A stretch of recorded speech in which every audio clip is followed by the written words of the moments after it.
Hello, everyone. Welcome to another edition of The Night Sky this week for May 10th. And we've got a lot of different things in the night sky, so why don't we dive in?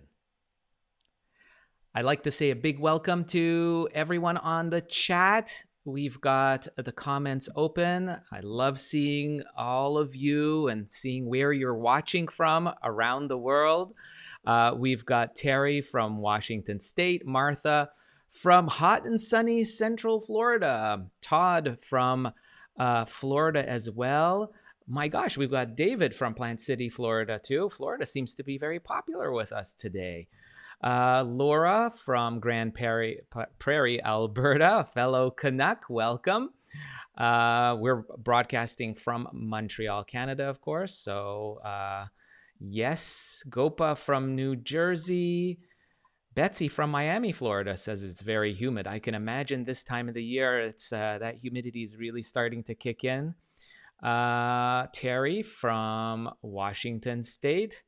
Too cloudy to see a thing. And Laura is mentioning eager to learn about the new moon on Wednesday. And we've got Christelle from Marseille, Teresa from Minneapolis, a little bit cloudy, but cool. We've got Vincent from the UK, Marianne from the Netherlands, Wolfgang from Italy, and Wild Begonia from hometown Montreal, not far from John Rennie High School, my old high school in Point Claire. Oh, great shout out. That's wonderful. Amanda from the UK.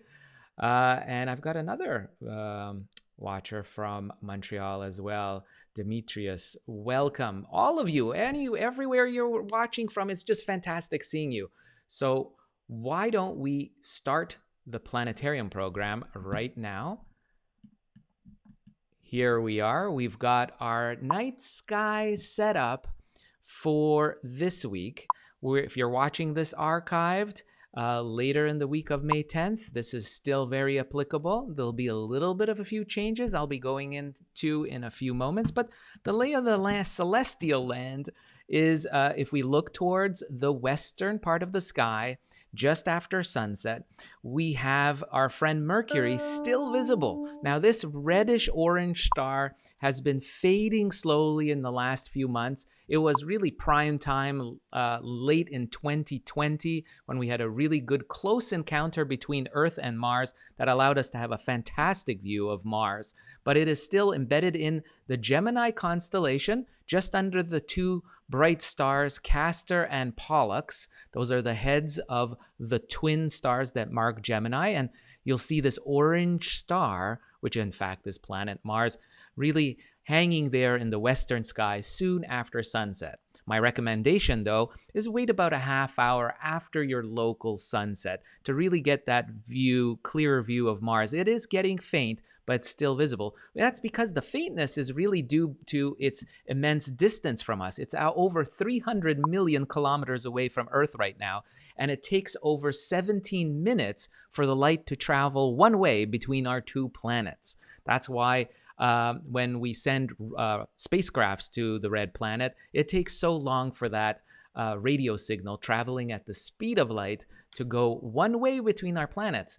And we like to send our spacecrafts to Mars when our two planets line up. That's what happened last year in the fall, in October. Our two worlds were at their minimum distance, something around 58 million kilometers, were what separated our two planets, less than 5 minutes light travel time between our worlds. But now Mars is much, much fainter in our skies. So that is why it's appearing so faint in our skies, because of that grand distance. But this is in the west. And if you look very carefully, there is another planet that is visible, and that's Mercury, that's embedded in the constellation Taurus. You see Taurus, the bull's horn, still depicted in this animation. But of course, that's going to be hard to see because Taurus is a wintertime constellation, and now we've gone into the late spring time in the northern hemisphere. And this is really when we kind of lose out on many of the wintertime stars. They're kind of sinking into the western sky, following the sun. But little Mercury, the planet, is now peaking up above your local northwest western horizon. I highly recommend you try to take a look at Mercury. Mercury is a challenging planet to see because it's so close to the sun. And if we zoom in on it, you'll notice that if through a telescope, you can actually see the phase of Mercury. If we zoom in very close, look at what it looks like through a backyard telescope. It looks like a miniature quarter moon, right? A half disk of the moon. That's what it will look like. But a super miniature version that's really comes to visibility when you have high magnification in a backyard telescope. Now, you could have a very small telescope and see this very easily. And Mercury is 144 million kilometers away, and it takes light about 8 minutes for it to reach your eye. That's how long it takes the light to travel from little Mercury, sunlight hitting those cratered surface, the barren surface of Mercury, and then reflecting back towards Earth. That travel time is 8 minutes because Mercury is at 144 million kilometers away. So it's a testimony to how big space is, even our neighboring worlds that are at respectable distances. So this action is happening in the evening sky. Again, Mars and Mercury are pinning down the western sky. Joining them, and let's remember, the moon is out of the way in this time of, in the early part of this week. And so we get to see more stars. Star-like objects look better. So you've got Betelgeuse very low to the horizon. We'll be losing Betelgeuse very soon. That, of course, belongs to Orion constellation. And then if we move up, you'll notice that as the skies darken, I'll just darken them a bit. So we're, let's say, about an hour, 2 hours after your local sunset, you'll notice looking towards the southwestern skies, that's what I've got it here for you, it's quite barren. There's not too many bright stars in the evening skies looking towards the southwest. That's because we're looking out from our Milky Way Galaxy mostly. So it's devoid of bright stars, but those stars that you do see, those are all in our Milky Way Galaxy. And the large empty spaces, this is where there's a lot of treasures, deep sky treasures. And we've talked about these before in previous episodes, but I have to say now is the premium time. From March, April, May, and into June is really a wonderful time to explore this part of the night sky that's filled with what we call galaxies. These are islands of stars. We call our own island the Milky Way Galaxy. It contains 400 to 600 billion suns. Our sun is just one. And we can see other of these islands of stars we call galaxies scattered across in the universe. And this wonderful window of out of our galaxy is really at this time of the year exists in the southern part of our skies. And you can see popping up in the view as I'm increasing the magnification, you see these little ovals that pop up. These ovals, okay, are galaxies, and they are millions of light years away. So M105 and M96 are part of that famous Messier catalog of 110 objects that you can see with a backyard telescope. Now, if you have some binoculars, do bring them out because you can see them as very, very faint, fuzzy little blobs under dark sky conditions. There's no moon in the sky now, so that's good. If you can get out of the city into the countryside, that will help. Lying down, propping up your binoculars, or having a tripod attached to your binoculars so you don't shake will really tremendously make your views better. And of course, through a backyard telescope, it's a lot easier. On a tripod, on a fixed mount, you won't get those shakes that would prevent you from seeing these very, very faint objects. But it's so cool because like M105, I know it just looks like a tiny little blob. Look at that. Just a tiny little blob, and yet it's 37 million light years away. It's a galaxy just like our own, and it's part of a cluster of galaxies. You can see there's two next door, and if we look at a high magnification one, look at that. There's the galaxy that we're talking about that you can see, and there's three of them there. One is just off the side of the picture here, but this is a photograph through a backyard telescope showing what they would look like under long exposure. Really beautiful to view. And then there's another one called M96, a spiral galaxy. Again, many millions of light years away. You can clearly see the spiral formation. These are gas clouds, dust and gas actually. You can see the dark portions here in the spiral arm. Those are all the places where stars are being born and where they die. So it's really a wonderful kind of view in this particular galaxy. I find that you can see the shape of it, the structures in it, and we can't see the individual stars. So what you're looking at is the combined light of literally hundreds of millions of stars that are in this island we call a galaxy, and we see the combined light. We can't, it's just too far away for us to see them individually. And this particular galaxy is 32 million light years away, M96. Where is all this action? If you're tuning in late, where are we talking about? Well, if I zoom out, this is in the constellation Leo the Lion, right in his belly.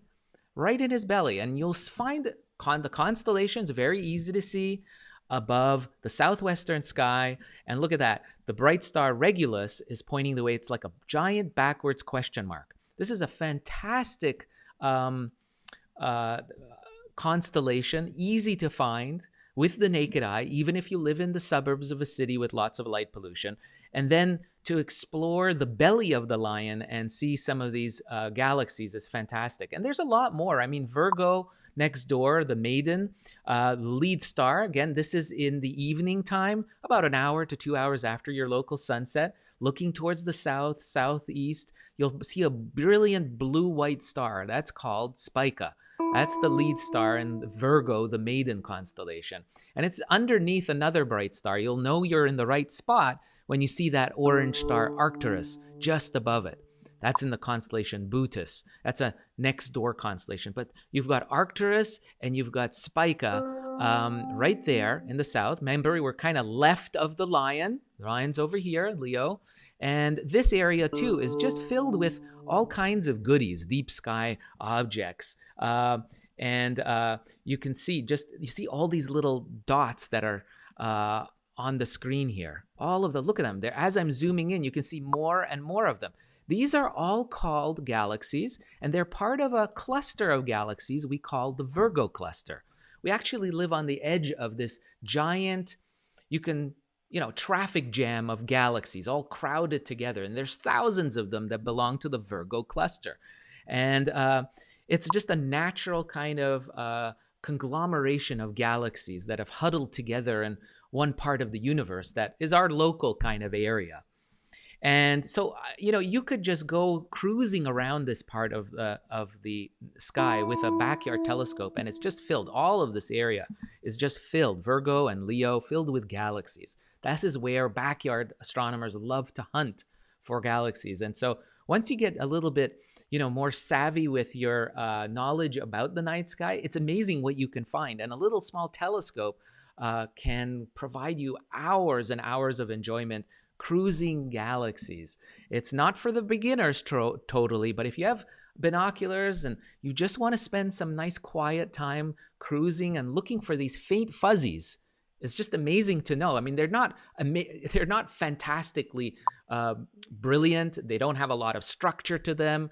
Visibly, there's no coloration. It's just the knowledge of knowing that you're looking through the vastness of the cosmos.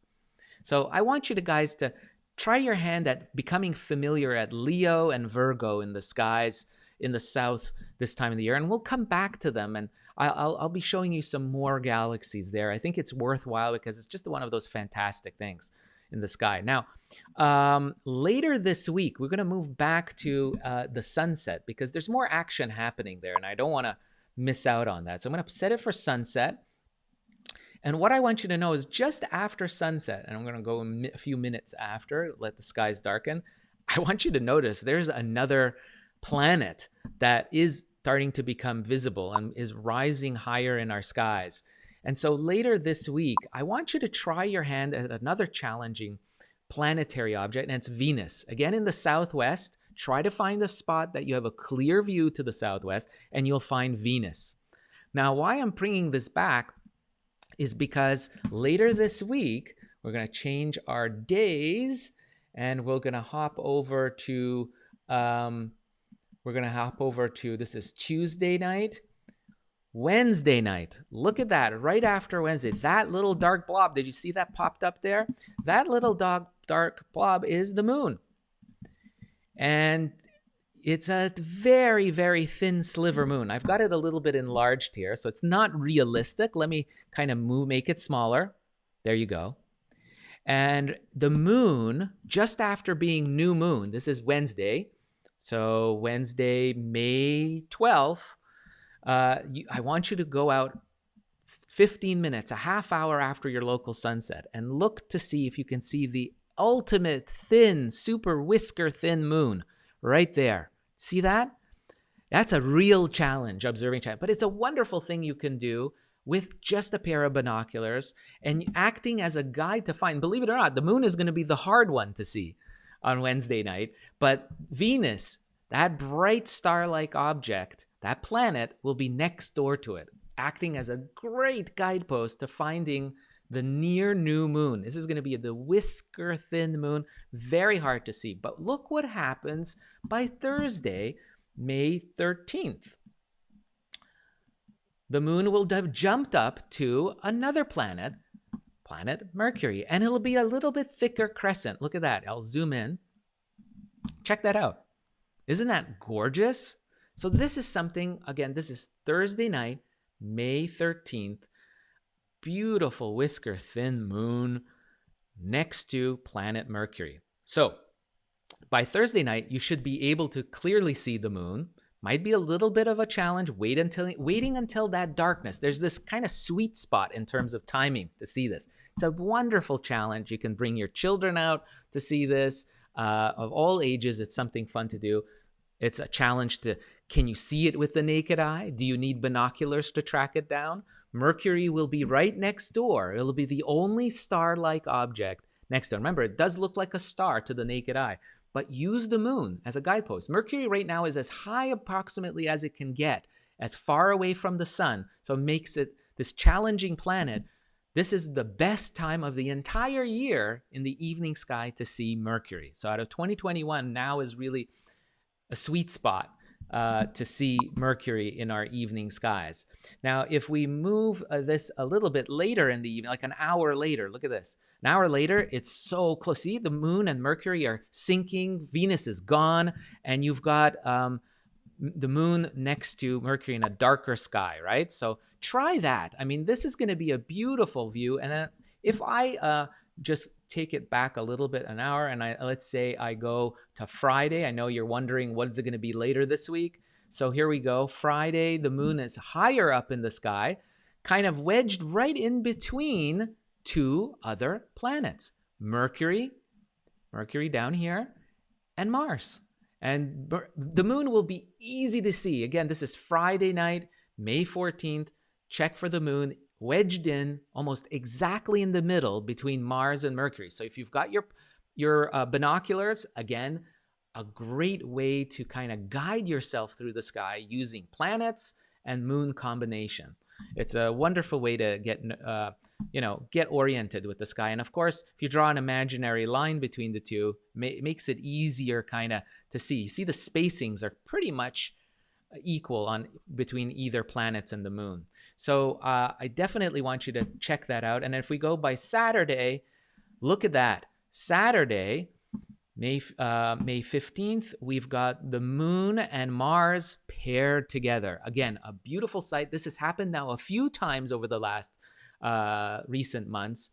So if you've missed it before, check it out again. This is a good photo opportunity. Again, all of these are great photographic opportunities with your smartphone, making some wonderful pictures with, of course, wide-angle lens of your smartphone, showing the horizon with some foreground objects, and of course, that beautiful quarter moon hanging in the sky. It's a great combination.